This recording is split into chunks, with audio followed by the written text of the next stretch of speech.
What is up, guys? Fabian here, back with another video. This time I'm doing something different, doing a deck profile on a deck that I play for Yu-Gi-Oh! It's a UA deck. Now, I don't have anything from the new set that just came out, so this is really, I don't even know what the set is called, to be honest with you. I haven't been up to date, but I guess this is pre whatever set is out right now. But yeah, let's get on with the deck profile. For monsters, I played 3 goalkeepers. Really, pretty much the main card you're gonna have to summon. He really allows you to special summon your monsters and really make plays. Next, what I would consider the main UA of the deck is UA Slugger. I played 3 of those. He pretty much is in Archimedes. Whenever he attacks, your opponent can't activate any card effects, so or anything for that matter. So that pretty much almost guarantees you either destroying the monster or dealing damage to your opponent. So I would really almost say this guy is the main he's the main UA of the deck. And next we're playing 3 Ace. What he does, he allows on your opponent's turn, if your opponent activates a card effect, you can discard 1 card and negate the activation, and if you do, destroy the card. So he's pretty much pretty good, although I really don't use him as much as I probably should, seeing as to really almost every it's pretty good against almost every deck, but the only downside is you can only use his effect once per turn. Next we play 2 goalkeeper. I would play a 3rd, but I don't have a 3rd. But what he does, he pretty much, you can target 1 UA monster on your side of the field, and during your opponent's turn, that card cannot be destroyed by a battle or card effect. And what this deck does pretty much is you summon UA midfielder, and then you activate any one of these 3's effect, and you can special summon any of these from your hand by returning 1 UA monster. So you summon, let's say you want a special Ace, you just bounce this guy back to your hand, and you special summon Ace. And one thing I really do like about this deck is if your opponent has like a bottomless, a torrential, or something like that that doesn't negate the summon. So let's say your opponent bottomless activates a bottomless, you can just activate one of these card effects, and then bounce this, and then summon this guy, for example. So you can pretty much tag in and out of any situation, and during the battle phase you can do the effects too. So you can bounce back and forth and keep attacking. For tech cards, I play 2 Heroic Challenger Extra Sword along with 2 Goblinberg.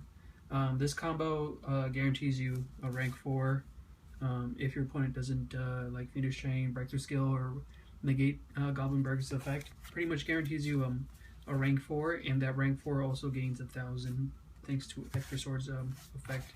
And they're both warrior and earth monsters.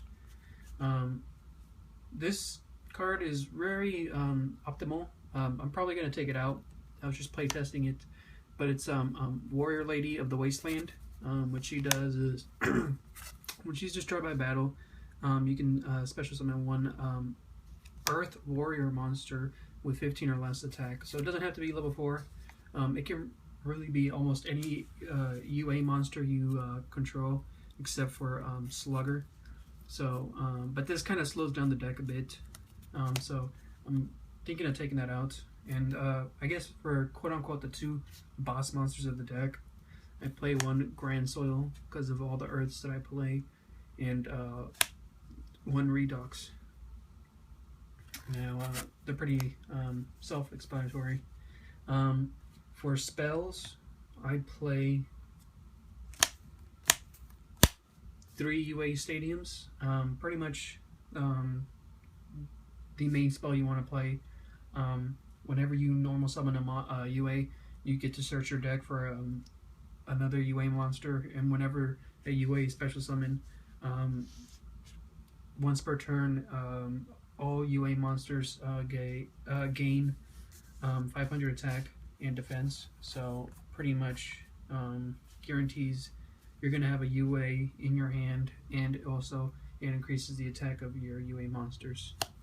I also play 3 UA power jackets, power jerseys, not jackets. Sorry about that, but yeah, this I mainly use it for the 1000 attack power boost that it gives your UA monsters. It banishes the monster at the end of the turn, and if your opponent sends the UA monster back to the hand, you can, instead of sending this card to the graveyard, you can bounce it back to your hand as well. But I mainly go use this for game whenever I want to push. I also play 3 Reinforcement. It's pretty much an essential to this deck, or to any deck really. You really want to get your midfielder, so 3 Reinforcement of the army is the way to go. And also it works when you have when you want to go for Goblinberg and Heroic Challenger Extra Sword. It helps you out to get those. Along with that, I play 2 Warrior Returning Alive, pretty essential to get your monsters back. I also play 1 Monarch Storm Front, or Storm Fourth. I played 3 at one point, but it made the deck too cloggy, so I just play 1. Pretty much you get to tribute one of your opponent's monsters instead of one of your monsters to summon a level 5 or higher. This is pretty good. You can play it at 2. I just played at 1 for now. I'm probably gonna maybe play test 2, and then I also play 3 Mystical Space Typhoon to get rid of back row, 2 Dark Holes to get rid of the field whenever I need to, and 1 Book of Moon. So that's pretty much it for the spells. And for the traps, I play 1 Compulse, 1 Torrential, 1 Bottomless, and 1 Mirror Force. I really don't play traps in this deck. I don't know, I just felt like testing out a non-trap based deck to see how fast it would be. But I'm pretty sure I'm gonna add some traps, because I feel like the defense is pretty weak in this deck. The offense is good, but the defense is pretty weak. But on the extra deck, I play 2 Maxi for the draw power, 2 Flying Seed to negate my opponent from exceeding, 1 Gores because my opponent, since I don't really use back row, it's pretty easy to summon this guy, and 1 Effect Veiler. I would probably play 2 if I had to, but I only have 1, so only play 1. 2 lands because I really don't want my monsters to get destroyed. 1 Mind Control because it's Mind Control. You can exceed with your opponent's monsters at 1 net. And 2 Kaiser because most of the time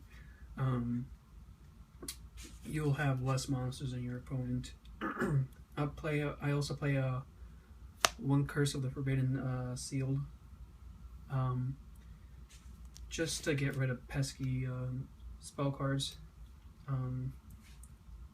This card and the next card were meant for Shaddolls, but not many people are playing Shaddolls anymore. But I also play 1 Shadow Imprisoning Mirror. This will probably be a Shadow Imprisoning Light Mirror, or a Light Shadow Imprisoning Mirror. And I don't know, I might keep this, I don't know, seeing how the format goes. And also 2 Breakthrough Skill, because I don't want my opponents to get their effects. For the extra deck is still being tested and still being worked on, but really I guess you can use any card, any rank 4s, but I play one Diamond Direwolf to pop, one number 80 to boost my regular Exceed monsters, one Maestroke, one Steel Swarm Roach, one Photon Papal Operative, one Excalibur, one Blade Armor. What is this, number 82? One number 82. These are all the rank 4s I play. You can really play your favorite rank 4s. This is just what I had laying around and what I chose to use. Most of them are pretty self-explanatory. Direwolf pops. He equips to one of your Exceeds, helps them gain 1,000. Maestroke is Maestroke. Steel Swarm, your opponent can't really special summon level 5 or higher.